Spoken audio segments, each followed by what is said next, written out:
Hello and welcome to today's DevSecCon Germany virtual meetup.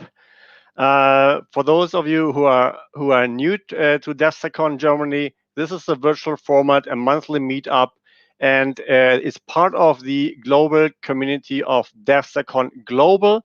The idea is we provide an inclusive community that educates and enables developers in application security. And today I'll be joined by Tobias Glemser talking about the do's and don'ts in application penetration testing. But before I hand over, I want to shortly introduce myself. My name is Matthias. I'm a solutions engineer at Sneak. And I would first talk a bit about the DevSecCon Germany format, how it works. So this talk is being streamed. And if you're new to DevSecCon, we do have a website. It's available at devseccon.com, where you find also a YouTube stream. Go to the YouTube stream, add questions to the speaker later on. But also, we do have a Slack workspace. The link you can find at the top of the website. Join the Slack workspace. And we have a channel there. It's called Live Session, where you can also ask questions. So this community, we have about 2,500 users in this Slack community, all around DevOps, DevSecOps, and so on. So feel free to ask questions, and I would now like to hand over to our speaker, Tobias Glemser. Thanks, Matthias. Hello, everybody. Yeah, Matthias, thanks for having me, first of all. Yeah, we're going to talk about application penetration testing this afternoon or, during lunchtime. Thanks for joining. Thanks for skipping lunch or waiting for your lunch until we finish in an hour. If you get any questions, Matthias already said this before, feel free to ask anytime in the chat. Matthias said he will try to moderate your questions and ping me in case there are any questions. All right, so I would say we give it a start. First of all, of course, a short introduction round. No, something else.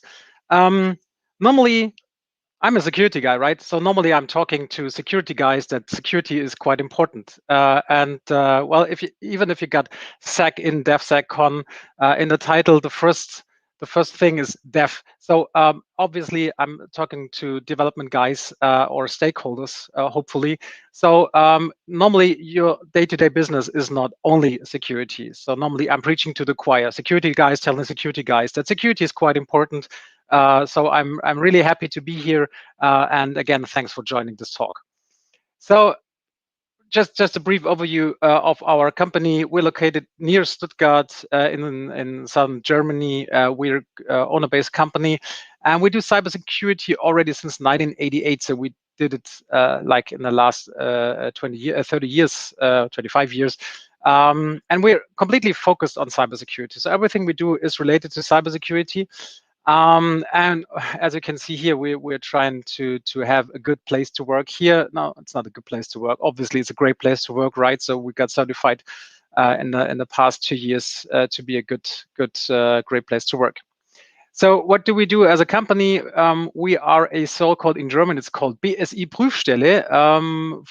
So we're a common criteria lab. So if you would be a vendor of security products, for example, and you want a stamp on it that your product is secure, then you might want to have a look at common criteria. And obviously, we're doing pen tests. We do web app security since decades.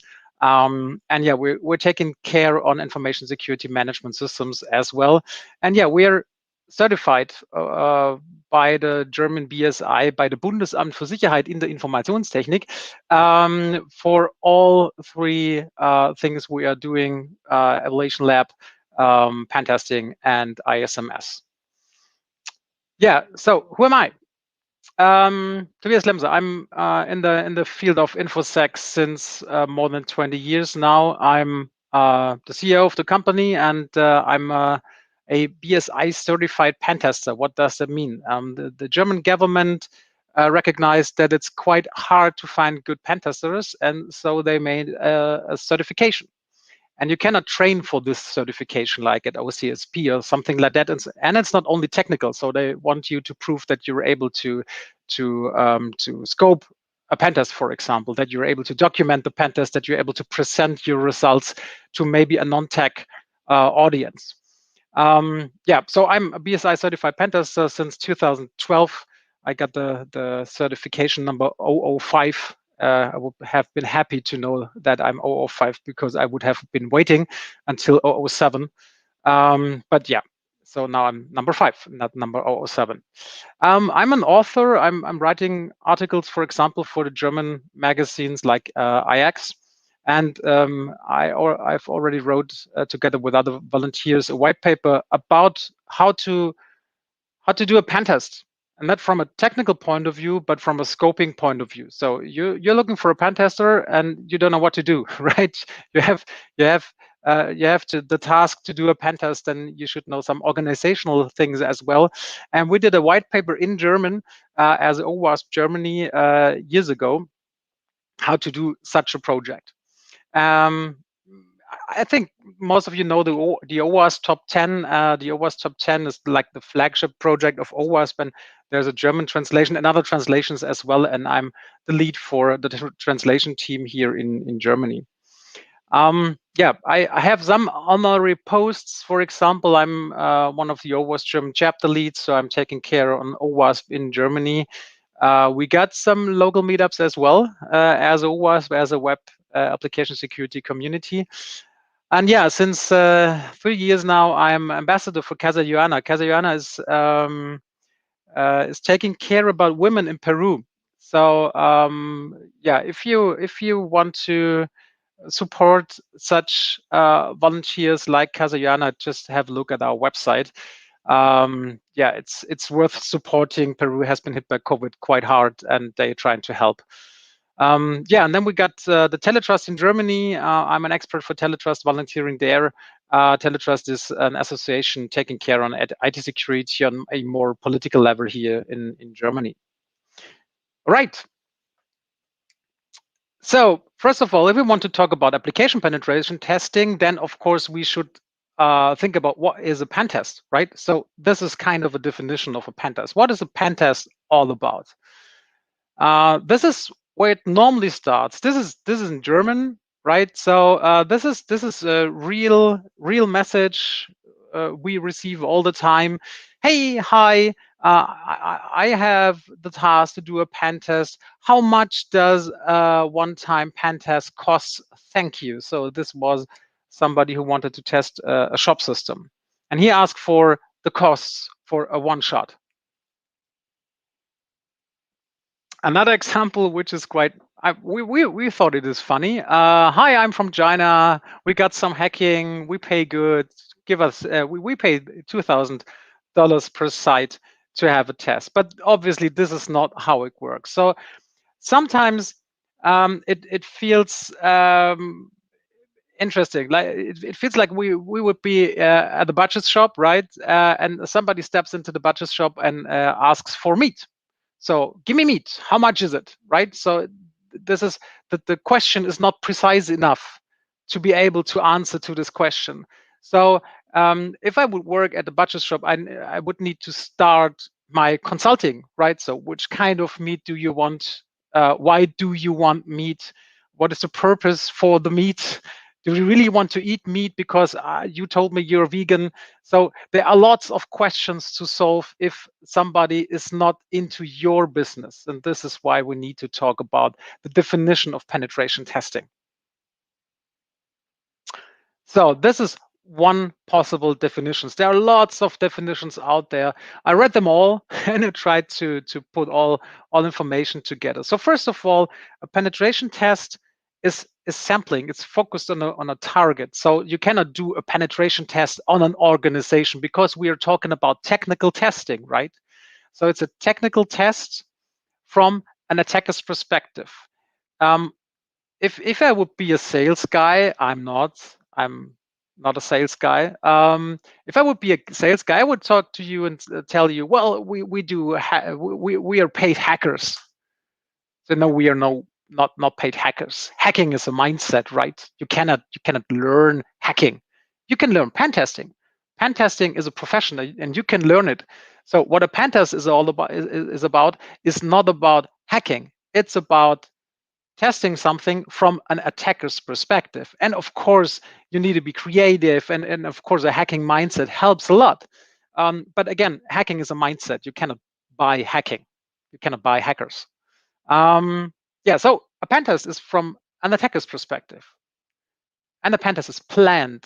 So you don't want to have unplanned pen tests. We will discuss this in a second as well. And we have one crucial definition here.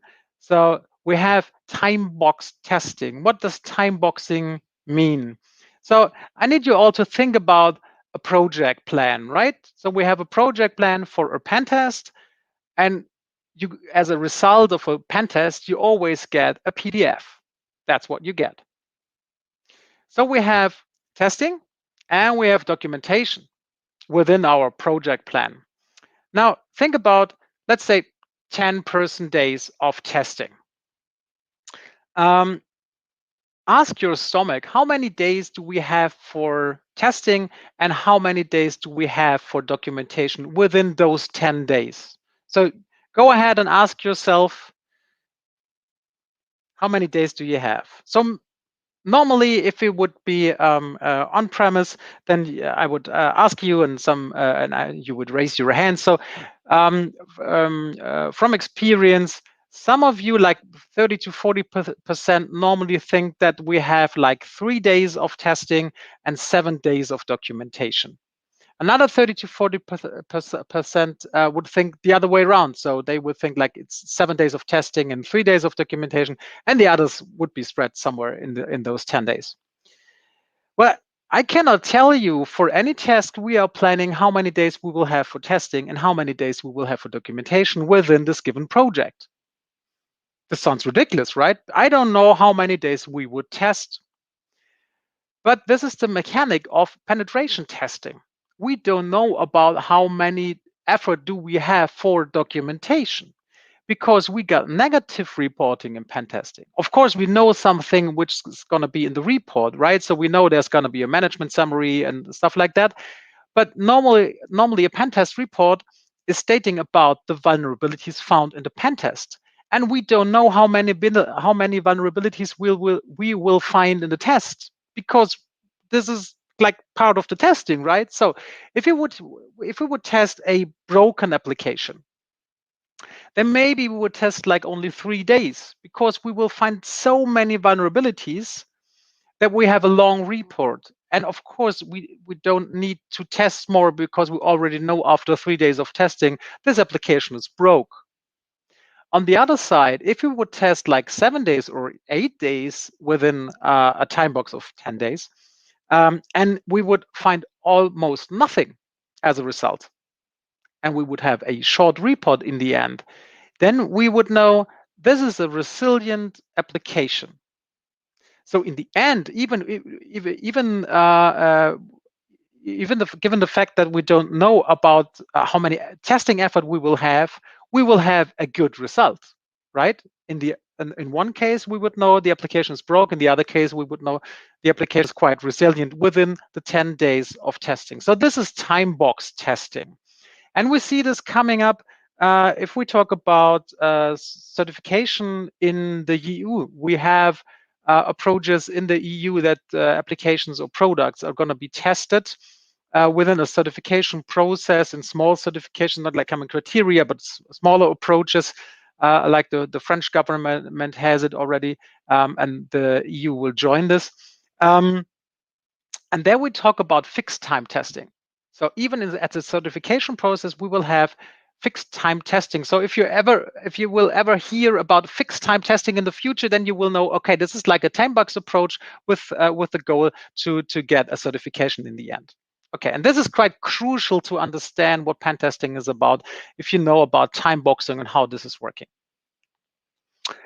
And it doesn't matter if it's an application penetration test or if you would pen test something else. And of course, you got a defined information base in the beginning, right? So you might know, or I think all of you know about the black boxing and the white boxing or crystal boxing. So the idea behind this is that you could start from a certain attacker's perspective, right? So you have like the anonymous attacker who's testing over the internet, who has no idea about your application, or you got people with a deep insight on your application or with roles and rights in your application. This would be like a more white box approach. But there is no general definition what black box or white box would be. It's like normally you have a more black box approach or a more white box approach. We always say if we don't see the source, it's always more black boxy than being white boxy. If we would have the source code of your application, obviously this would be a white box or crystal box testing. So this would be a source code analysis.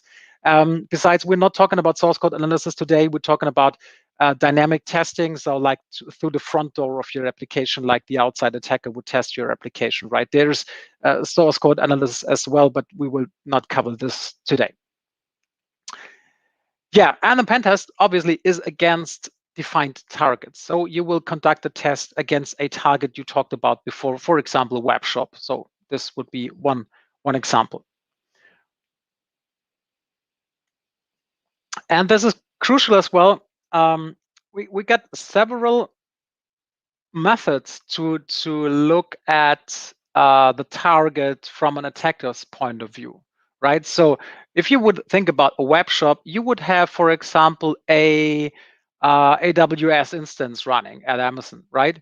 So you could have a look from a more network-based perspective, for example, for open ports or open services, or you could look at the application itself. So the target would be the same, but you get specific testing procedures per target, and maybe you get multiple testing procedures per target as well. So the shortcut would be this.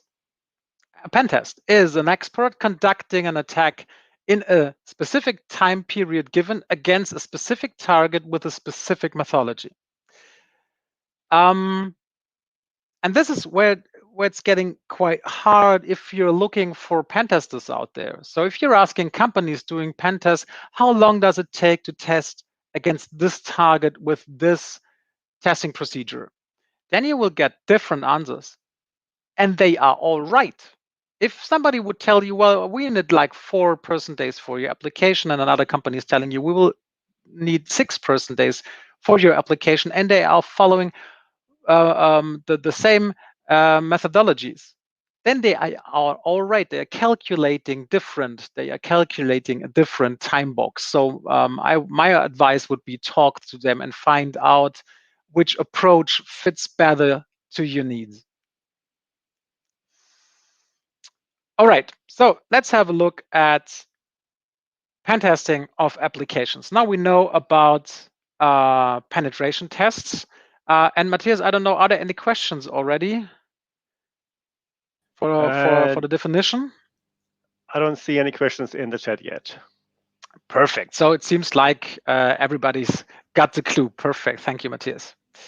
So let's talk about the penetration test of applications. I call this hygiene testing. This is pod and vulnerability scanning, right? So this is something you should do as an organization, no matter if you have applications out there or anything else. Test against all your public IP addresses, no matter if they are on-premise or if they are in the cloud. You would want to have hygiene testing at least once a year or on a regular basis. So what is it all about? It's checking which services are available to the public and to have a look for known vulnerabilities. And this is important to understand. A port and vulnerability scan is highly automated normally. So you would, for example, find an open port 443 for HTTPS, so for a web server token encrypted, and with a port and vuln scan, you would, for example, find an outdated web server, but nothing else. So there could be a way outdated application on it. Normally, you don't find application problems with a port and vulnerability scan, but you would, for example, find open SSH connections, for example, as well. So it's really important to do it on a regular basis in case somebody did something wrong, in case somebody forgot something. So do it on a regular basis. You will, for example, in your cloud infrastructure, you would find open buckets or Mongos or whatever. So even in the cloud infrastructure, it makes totally sense to do this old school testing. And as it's highly automated and there's almost no risk for your environment having those hygiene testing, yeah, I would recommend to do this on a regular basis. So this is quite easy, not that much risk. So this is the easy way to go. But of course, we have the application. And this is something different. We have lots of things we should take care about if we're talking about application penetration testing. But you don't need to run and hide yourself. We have solutions for everything. So first of all, let's talk about the risks. Of course, if you would have a shop, there is a risk that if we would test the shop or anybody else out there would test the shop, then there maybe would be a denial of service. Even if we would not test specific against denial of service, there might be an outage of your service because of the penetration testing. In case you find somebody who's telling you, well, we got this, right? There is no risk if we would test your application in production. Your application is going to be stable. There will be no problem with our pen test. This is totally perfect, because somebody who's not in account that your application is up and running is telling you, I will take care your application is up and running, even if you would only test this application. The problem is we don't know how your application is reacting to pen tests. So we had lots of, not that many, but we experience problems in production from time to time, even if we don't scan for or check for specific denial of service problems. Of course, we could do this, but normally you don't have intrusive testing. So you have to risk your applications stopping, for example, your shop system, or for example, your support system or your ERP system is going down. And of course, this is a problem for you if you would be the organizer of an application penetration test, if the application being tested is under attack and is stopping and it's not functioning anymore. So you need to think about the risks prior to testing. So for me, as a pen tester, denial of service testing is quite interesting, because to something, sometimes it's funny, to be honest.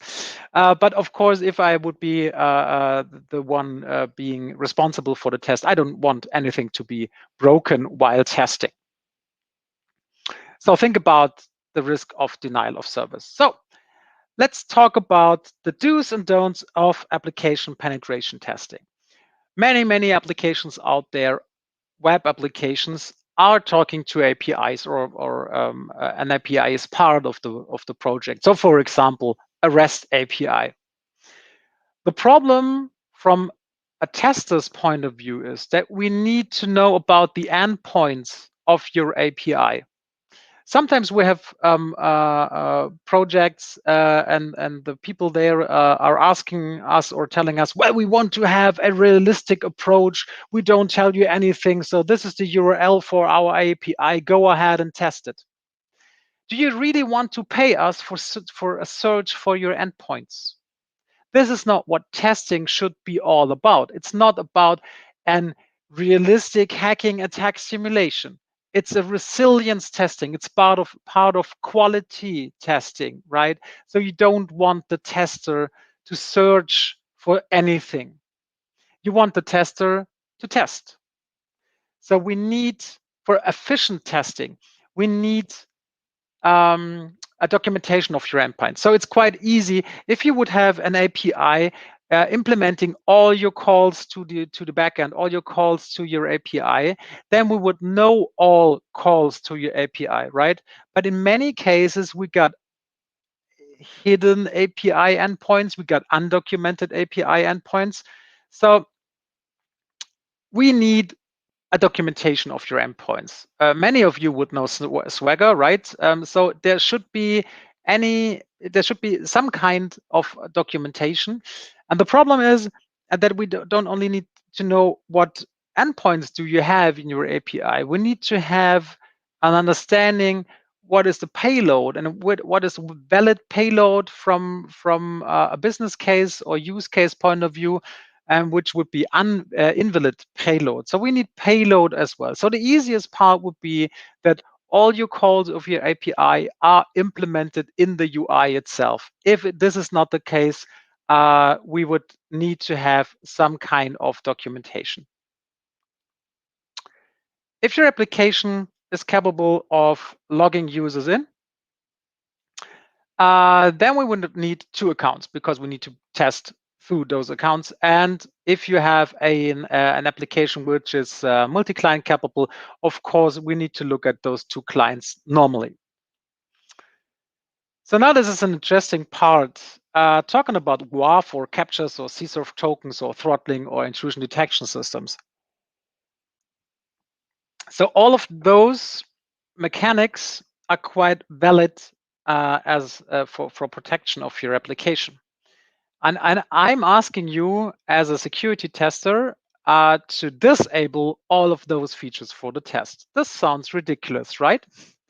So the security guy is asking to put your shields down and test without shields. Why is that? It makes totally sense if you think about it.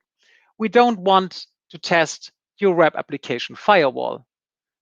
My personal point of view on WAF, by the way, it's quite cool for quick fixes, but it's not good for resilience of your overall application. So if we're talking about WAF, the goal of a WAF is to secure your application against attackers in a quite generic way. So it's quite, maybe it makes sense to have a WAF in place, but we don't want to test your WAF. We want to test your application. And it's quite easy for a WAF to find us in the data stream and to recognize, ooh, there's a test going on, because we do not try to hide as a pen tester.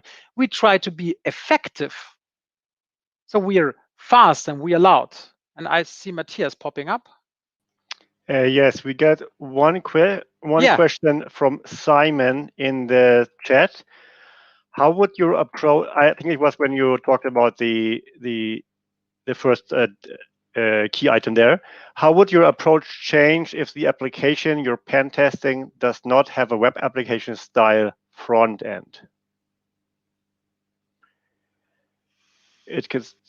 So this is the thing about chats, Simon. First of all, thanks, Simon, for the question. So if I got this right, Simon, you're talking about, for example, fat clients. So there is no web UI and even there is no HTTP calls. So it's different protocols, right?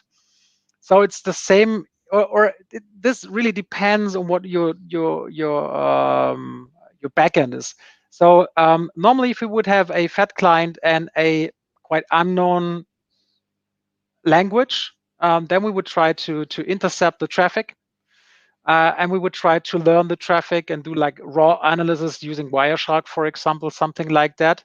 And depending on the protocol your application is talking for example, if it would be MQTT or something like that, then you would have specific tools talking the specific language, the specific application protocol. So you would need to have application protocol aware testing. Let's put it in this generic way. Yeah, Simon just replied exactly. So you're referring to the fat clients, for example, or even backend only apps. Are they even candidates for pen testing? Backend only apps, so there's no traffic going somewhere else. But this is the normal answer you get in such specific cases. It depends. So Simon, if you want to discuss it, but because I think the backend question is quite specific, and this is of course for all of you. If you get specific questions we're not able to solve right here, just send me a message afterwards, and I will be happy to talk to you, and we'll have a chat or a call or whatever to figure this out. Yeah.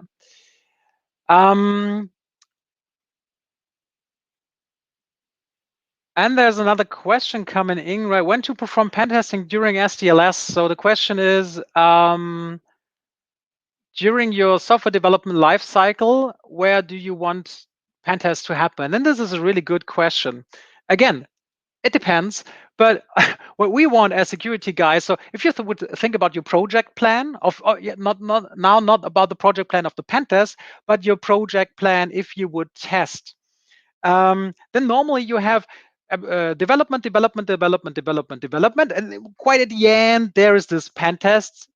Everybody's curious what's going to happen because normally this is quite prior of the release date, and this is a crucial date because we got money depending on the release, right? And then we do the pen test at the end, and obviously this is the wrong approach, right?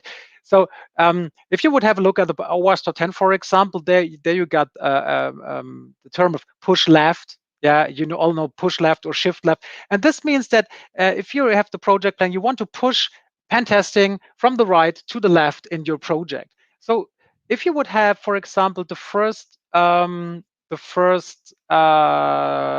initial release, for example, of the first API calls, then you could already integrate some kind of automated testing. For example, if you would use Jenkins in your staging process, you could apply small automated pen test testing using OWASP SAP, for example. So you could do some front and back end testing here on an automatically basis. So don't do it. The general answer would be don't do it in the end. So the whole security thing is, as I said before, from my personal point of view, part of quality. And you cannot develop something and add quality in the end. This does not work. And you cannot add security in the end.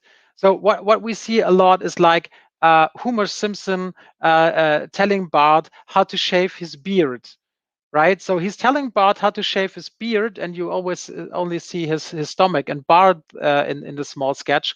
And he's telling him, well, you need to shave here, and you need to shave here, and you need to shave here. And then he's bleeding everywhere, right?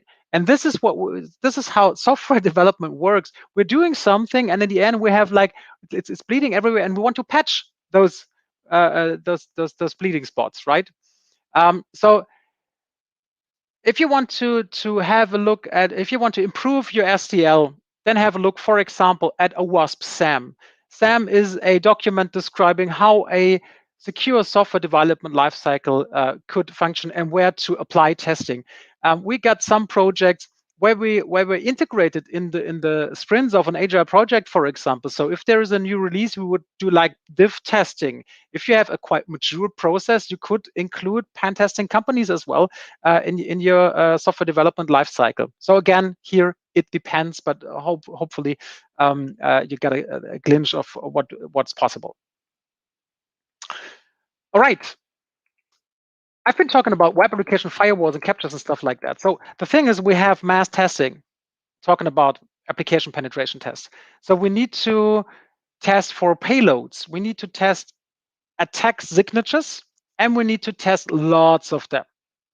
And in case something is preventing those mass tests from happening, then we don't have a good testing depth. So first step would be disable your shields.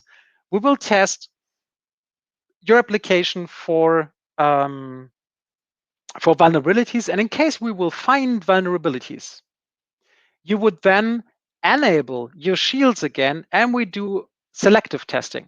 So in case you would have a web application firewall, and in case we would have a vulnerability found in your application, you would enable your application firewall at the end of the test, and we would do a selective test of the specific payload we know your application is vulnerable against. And in doing this, we would find out if your web application firewall rule set would prevent this specific attack from happening. Otherwise, we would not know if the WAF prevented vulnerabilities from being exploited or found, or if your application is resilient. So, and the same is true for all other mechanics you can see on the slide. If it's possible, we would disable those, or you would disable those for the testers, and then re-enable them at the end of mass testing. Yeah, just in case I would have forgotten this, it's here.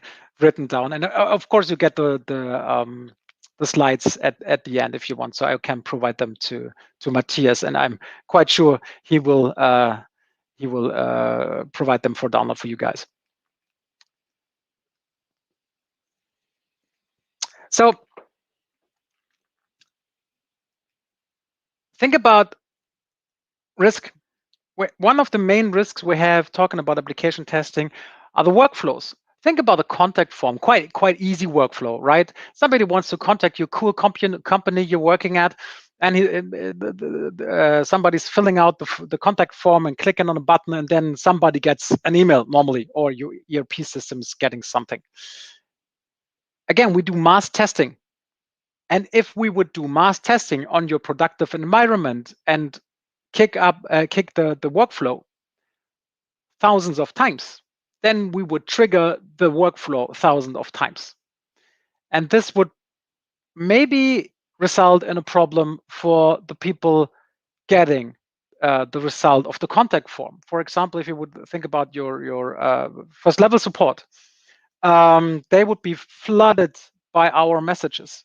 So we need to think about, prior to testing, you need to think about what are the workflows we have in this application, and if we would have mass testing, what will happen.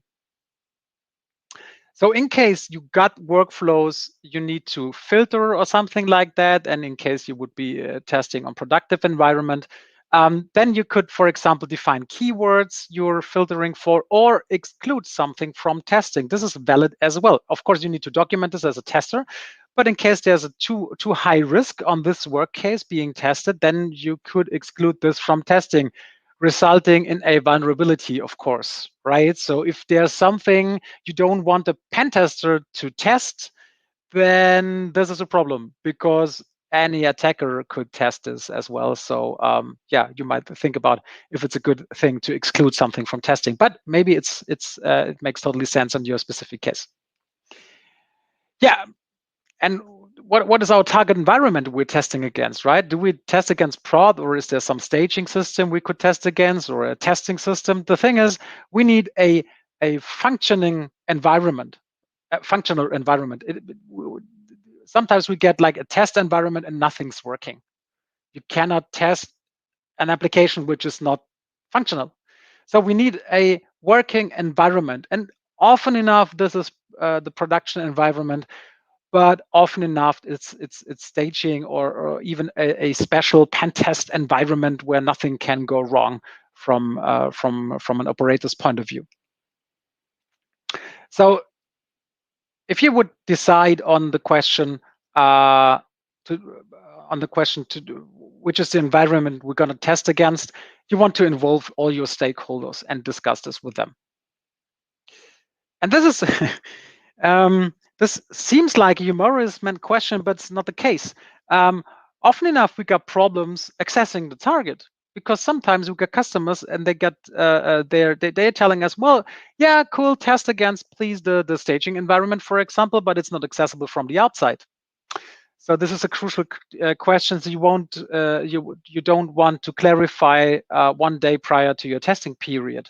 This is something you want to think about quite early. So for example, if we're talking about internal systems, you maybe want to provide VPN access or to whitelist the source or piece of your testers, but make sure that the testers have access to your target. And this is more this is more an organizational question. You need to think about all other parties involved of testing. For example, your hosting provider or your payment service provider, if you would have a shop, for example, and a checkout functionality you want to test against. There are solutions normally for everything, and every organization out there you're relying on while providing your application. But sometimes you need to discuss with them, and sometimes this is sometimes it's really ridiculous to get a project, because sometimes companies don't want parts of their environment to be tested. But yeah, then you have a discussion with them, involve your testing company as well, or your testers as well, in this discussion to clarify what is the risk, for example, for a hosting service provider. If you would, for example, test against Amazon services, they have a pen test policy. So it's like a fair use policy. So if you're testing like this, then it's completely fine. If you want to test more intense, then please ask us as an Amazon security team. And other big cloud service providers, normally they allow testing in normal in normal tests without any need to announce it to the provider. Yeah, and write something. So it would be cool if there is an email or something like that. And this is something you need to do. This is nothing a tester could do because it's your contract partners and not the contract partners of your testing company. Yeah, of course, there's more. So we got the organizational part now done. And this is something in German. Of course, we get something else. It's the business case. We need to think about the business case and the use cases within your application to get good testing, no matter if it's a web application or fat client application testing or whatever. Because we need to think about the threat agent. Maybe some of you know this guy. This is the hacker man of Kung Fury. If you've never seen Kung Fury, and if you think that a movie about Nazis, David Hasselhoff, and dinosaurs might be funny, then have a look at YouTube right after this talk, and you will find Hacker Man. And we need to think about Hacker Man. We need to think about the threat agent. We need to think about who is attacking and what does this mean for our tests. So we will do a scoping together right now.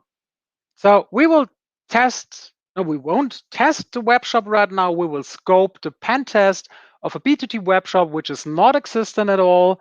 It's shop.secuvera.de.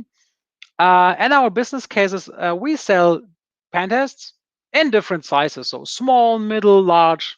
Again, this is nothing you should do because you need to scope pen tests. So we will never sell standard testing, but we think about this shop and we got pen tests in different sizes and we got an individual pricing calculated on the utilization of our pen testers, how important the customer is, and maybe there is a special discount for this very customer on our test. So this is how the individual pricing is calculated. So this is the business case. This is our web shop we're going to scope. So first of all, we check against functions for technical vulnerabilities. What does it mean? I would expect that many of you already know about SQL injection or other injection attacks or cross-site scripting, which is an injection attack as well, but against the front end and not the back end, like all other injection attacks. So we got technical vulnerabilities you're testing. And the question is, who has access to which functionality of your application? So for example, at our web shop, we would have the anonymous user. He would be able to log in on the shop system and to do some password resetting. And we got the customers. They are able, after they log in, they would be able to see their own profile or change their own profile, manage their own profile, view our fantastic pen tests in our shop system, and they would be able to check out and pay for the pen test prior to testing. Then we got our support users, our support team. They would be able to manage those customer accounts. They would be able to add, change, delete discounts for the specific customers, and they would be able to manage the shop items. And they would be able not only to manage the customer accounts, but to add customer accounts, because in our shop system, new users, new customers are added manually. So there's no registration form at all. And of course, we got the admin user. He's able to manage the accounts of our support users, but he's not able to change any of our shop items. So those are different user types, different type of users, and those would be different threat agents. You might remember one of my first slides, I said that a pen test is from an attacker's point of view, and we got at least 4 different attackers' point of views. Secondly, a pen test is checking against roles and rights. Is there any vulnerability in the roles and rights model? So you could check all function of all users for privilege escalation. So for example, if user A is able to access data of user B, we would say this is a horizontal privilege escalation. So you're in the same rights model. It's the customer, right? It's customer A and customer B. So and customer A is able to access data of customer B. This would be horizontal privilege escalation. If customer A would be able to access data normally only visible to support user A, this would be vertical privilege escalation. And you could check all different kinds of things in a pen test, and we get different approaches. For example, we got the so-called explorative approach. This is like, we will see, we will do something, we will test, give us some time and we will see what's happening during the tests. Or we would have the classic approach, trying to test all vulnerabilities from all different users in all different roles and test for all combinations of roles and rights. So we test all functionality from the perspective of all users and all roles and rights given. And we would test all combinations of roles and rights and access data from all roles and rights perspectives to find all the vulnerabilities in the application. In this case, the explorative approach, you would just say, okay, we test for 4 days. Let's see how far we get. In this case, we would need to talk about your application in detail. And this is going to take lots of time. So both of those approaches, you could improve those. And now we're going to improve them. So first of all, ask yourself, are all functions in the shop worth being tested? Does this make sense? And if we're talking about your roles and rights model, don't we test the same part of your code all the time, again and again and again, over and over and over again? Does this make sense? Obviously not. We need a different kind of approach of testing against your application. So again, let's have a look at threat agents. So for example, we got, of course, the anonymous user. It's the internet, so we got unlimited possible attackers. Think about our customers. In this case, we think about approximately 1,000 customers, and they are activated manually. So again, there's no registration possibility for an outside attacker. Then we got our support staff with approximately 10 people, and we got 2 admins. It's also our own staff, and we do extended background checks, of course, for the admins. So who's our threat agent worth being tested? Maybe you should ask your stakeholders, and you will get different answers on that. For example, our developers would say, as soon as we know the user, we do intense logging. So in case somebody is logged in on our system, let them attack. We will find out who it was, and we will sue them, for example. This might be a technical perspective on that. The sales guy would say, well, the worst case would be if customer A is able to view the discounts of customer B. And of course, it would be embarrassing if a customer would find any vulnerability in any function he's able to access, because we're selling pen tests. And if a customer did a successful test on our system, this would be ridiculous. So we need to test against this as well. And the CTO might say, well, of course, I'd love to test everything, but we skip technical testing for sales and admins. So if we know that it's our own stuff, we would get rid of the technical tests. So we don't care about if a sales guy would be able to have, for example, SQL injection found in a function only accessible for the sales guy. And this is one possibility to look at the shop from a business case point of view. So if we would like group all those things together, we would have like those threat agents we will use for testing. Of course, the anonymous user will be will be used for technical testing, for finding SQL injection, cross-site scripting, stuff like that, and a customer user as well, because it would be ridiculous if a customer would find technical vulnerabilities in our application, right? But we didn't talk about role and rights. And this is the handy part of this whole approach. We have a risk-based approach of roles and rights. So we divide between the technical vulnerabilities and testing the roles and rights model. So for example, we could do specific tests for this risk. Your stakeholder will tell you. We have the risk that the not allowed customer B would enable the discount of customer A. So we got a test plan consisting of, this is a call where you are able to access data. For example, the discount of customer A.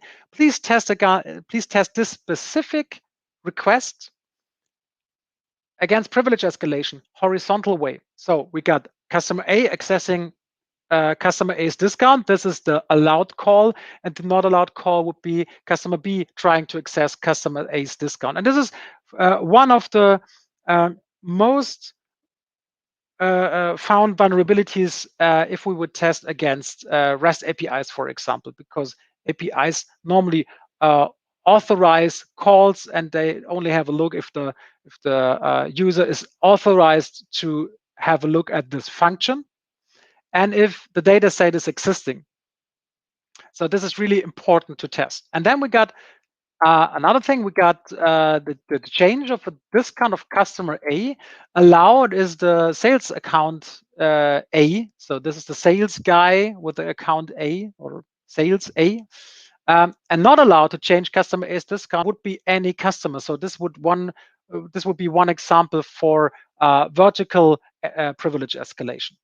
So in the past, we tested all different combinations of roles and rights. Now we have this risk-based approach align with your business case. This speeds up testing and makes testing more clear. But of course, we have disadvantages. You need to explain to your stakeholders, for example, this approach. You need to explain the risk-based roles and rights testing approach. And many of them don't want to talk with you about security. You need a bit more preparation. So the scoping is a bit more intense. You need to think about the testing a bit more intense prior to the test.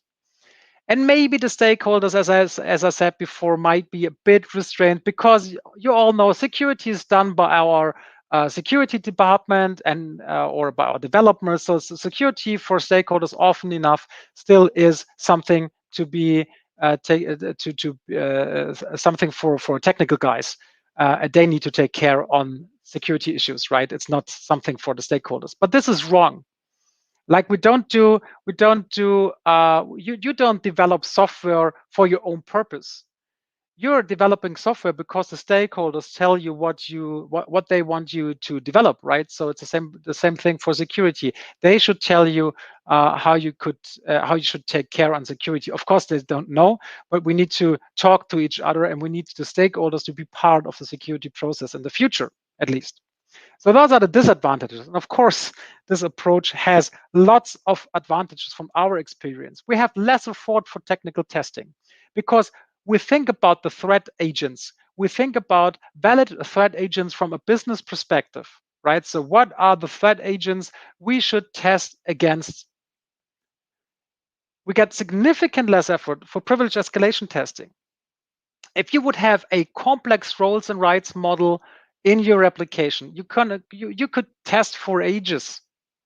You don't have the money to do it, right? But you could also say, well, let's test 10 different test cases. And maybe you iterate your tests. So you got in 2021, in the beginning of 2021, you do your first testing phase. In the end of 2021, you do the second one. And you could iterate those test cases as well. So you could start with 10 test cases and then test the next 10 test cases, and so on, and so on, and so on. We got significant less effort. And this is what we want, right? We want efficient testing. We got really precise scenarios of testing we could describe in a document as well. So it's clear what happened in the test. I think it's good to have your or it's not good. This is not enough. It's really important to involve your stakeholders in security concerns, right? They should think about security as well. So if you would ask them, hey, from a business perspective, what should not happen in our application, thinking about roles and rights, they will have answers, and the answers might be different than your answers from a development or DevSec perspective.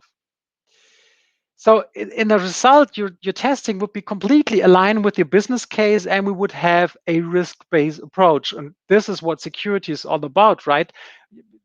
There is no 100% of security. We always hear that. And this approach, dividing technical testing from testing of roles and rights, this is a risk-based testing approach, being more efficient, being more fast, and really clear on the scenarios being tested. All right. And, okay, of course, I got a summary. Yeah, so it's all about scoping, right? Put some effort in scoping. Don't think about risks or what to test or whatever during the test or during a kickoff. Scope your tests prior to the project itself. This is really important. Again, I stressed this a lot, I know. Please involve your stakeholders. In the result, we have less voodoo, right? So information security is really complex and it's really special interest, right? And sometimes it looks like voodoo. We are having hackers and we're having guys in the ceiling with the hoodies on or stuff like that, which is not true. Sometimes it is, sometimes it's not. So this approach is really transparent. It's less voodoo. It's efficient, and it would involve your stakeholders as well. All right. Are there any questions left we should discuss right now? Then please go ahead. First of all, again, thanks, Matthias and DevSecCon for having me today. Hopefully, everybody learned something. Hopefully, you got a glimpse of what the different approach would be. Hopefully, you learned something more than you already knew about application security testing. And yeah, again, if there are any questions, please go ahead. Thank you. Yeah, thanks, Tobias. Personally, very impressive, your experience in this field. So definitely very interesting. We do have a few questions, actually. So one is from, actually, I summarized two questions here. From Morse. What are the differences between pen testing and vulnerability scanning? And I combine this together with, how is pen testing related to security acceptance test? So pen testing against vulnerability scanning and security acceptance test, how does it differ? So first of all, vulnerability scanning is a vulnerability scan is only capable of finding known vulnerabilities. So, for example, if there would be a product you're having, even if the product would be like a front-end framework like jQuery, this would be a product as well, and there might be vulnerabilities in it. And a vulnerability scan would be able to find known vulnerabilities. A pen test is looking for unknown vulnerabilities, and and of course covering known vulnerabilities as well. So if you would think about your software, which is like something you develop, there is no database you could look up what are the vulnerabilities in my software, right? So this is the thing about pen testing, trying to find individual vulnerabilities of known problems. So we all know about SQL injection, for example. So it's about the find a specific implementation of known vulnerabilities in your specific software. This is this would be vulnerability testing. And the second one was security acceptance testing, right? Correct. So this, I know this term from different point of views. So sometimes we have this term in certification, for example, and there we have like a testing catalog of what to test, and This is normally something like it's some kind of pen testing, but following the same plan over and over again. And I think this is a quite good idea. For example, if you would think about application or web application security testing or pen testing, we would use OWASP testing guide, for example, as a basis for our testing plan. So if we as a company do pen testing, we don't like start and yeah, let's give it a try. We think about the tests. And then we would have the OWASP testing guide. It's a document you all could download right now. And it's describing possible tests. And maybe this is something the security acceptance test you, the guy who asked, thought about. If not, I'm sorry, then please leave me a message after the talk and we could discuss this in detail afterwards, of course. Or now if you want to clarify right now. Okay, this was a question from Moss, and I leave it to him to reply in the chat. He had another question. Yeah. Does pen testing should pen testing be performed on a regular basis? If so, how often or how in what intervals from the previous one? Yeah, good question. So if we would have a look at the standards out there, most of them are stating do a pen test on an annual basis or after significant changes.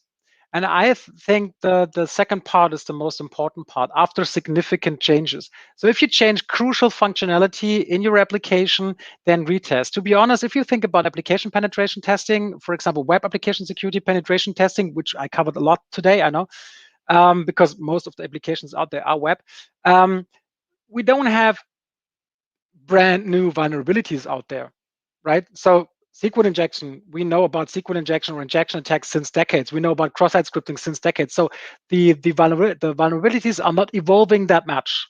So if you had a pen test of your application and it doesn't change a lot, I don't think it's quite necessary to have annually testing. Think more about the change process and attach pen testing to your change process. But the standards normally state annually. A question from Simon. To what extent can developers be trained to run pen testing, or should this be something done by people with less attachment to the code / internals? Well, first of all, I don't want to be rude, but developers are quite good in developing and testers are quite good in testing.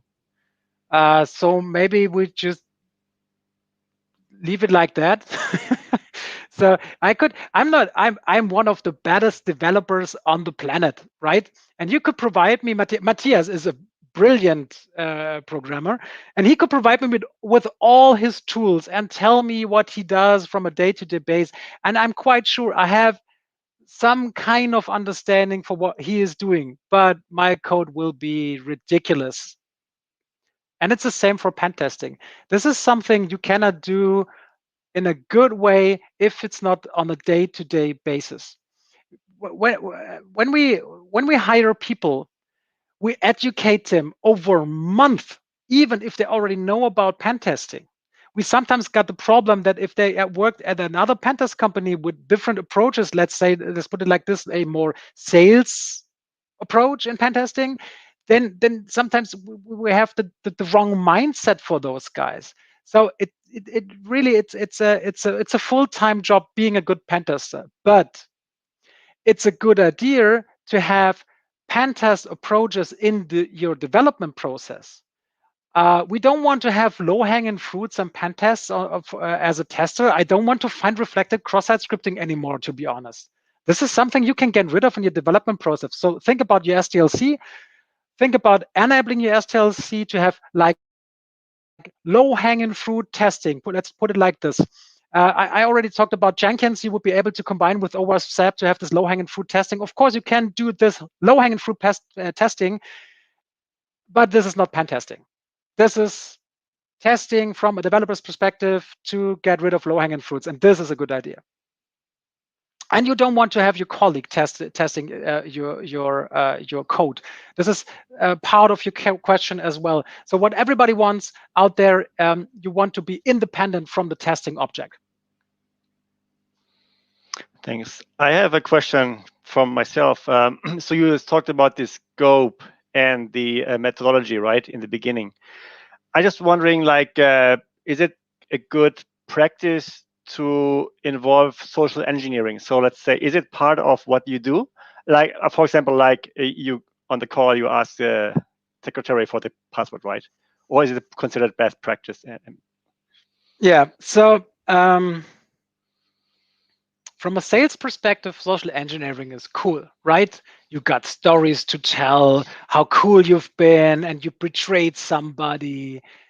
But this is unethical as soon as we talk about one individual making a mistake and you're trying to force this individual into doing this mistake. And you get, if you think about social engineering, you should be really, really sensitive about your employees. There are campaigns out there where you get a broad data set. For example, think about social engineering by spear phishing. So we do campaigns where we have spear phishing attacks, but not against, for example, Matthias, but for his whole company. And then we got data, and then we got statistics and something like that. Something where all those physical approaches, or you call somebody, it's always an individual doing a mistake on a decent date. Maybe you've been out with your friends the night before and you got a hangover, and this is why you provided your password. And maybe on the next day you wouldn't do that. So how does this information help you? If you want to have social engineering, then you want to have many people being attacked and really think about what is there any harm for your employees from a psychological perspective. But from our point of view, pen testing is something technical, not against people. Of course, again, there are approaches how to do social engineering without harming anybody. Yeah. Yeah, I recall there was a thread on LinkedIn somewhere where this question came up, so I just wanted to get your opinion on that one. Let's allow one or two more questions from Moss, and then we can wrap up. So, Moss asks, can you recommend CLI pen testing tools which can be embedded in the CI/CD stages? And then also, is there any recommended materials to learn about pen testing for DevOps guys?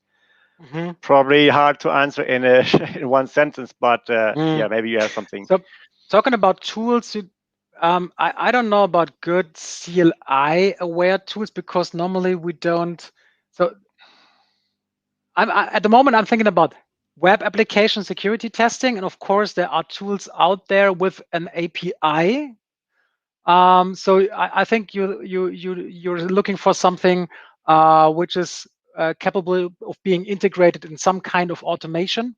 For example, we have Burp. Burp is the standard tool for every pen tester out there. I don't know anybody not using Burp Pro for application security tests. And Burp has an API as well. Again, OWASP SAP has an API you could orchestrate. There are commercial tools out there. For example, Acunetics. We used Acunetics in the past as pen testers. Acunetics did a more CI/CD approach, quite expensive to be honest, Acunetics, but maybe it's worth looking at it. Yeah, but if you want to go the open source way, then have a look at OWASP SAP. It has an API as well.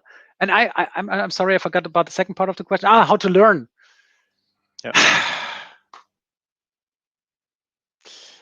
Well, from a self-education point of view, I think it's quite hard. I know the guys of Portswigger, the guys behind Burp, they have a good academy out there, and I think they got free parts as well. So this is a good thing to do.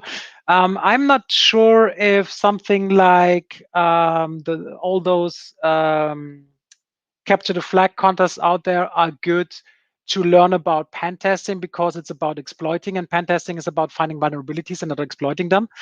So this is a different approach. Yeah, if you want to start with application penetration testing and try to train yourself, have a solutions book, and again, it's an OWASP project, and so it's free and open source. So if you want to start finding your vulnerabilities in web applications, then OWASP SAP is something you should look at. Thanks. I think for now. So first of all, thank you, Tobias, for being here as a speaker. I remember we met 5 or 4 years ago with the OWASP meetup here in Stuttgart. I keep following you since then, and I thought I have to have you here as a speaker. Thanks For for all the having me. listeners, for all the listeners, we will share the slide deck. You can always go to the DevSecCon website to review the meetup. But also, if you have questions afterwards, just ping Tobias via email, via Slack, or whatever channel you prefer. LinkedIn would be LinkedIn. something Yeah, perfect. Connect. Yeah. Great. All right. And so maybe some of everyone. you guys still have Xing. I don't know. I hardly use it anymore. Yeah, LinkedIn is good. Yeah. All right. Thanks, Tobias. Thanks, everyone, for watching or listening in. And see you next month. Thanks, everybody. Bye.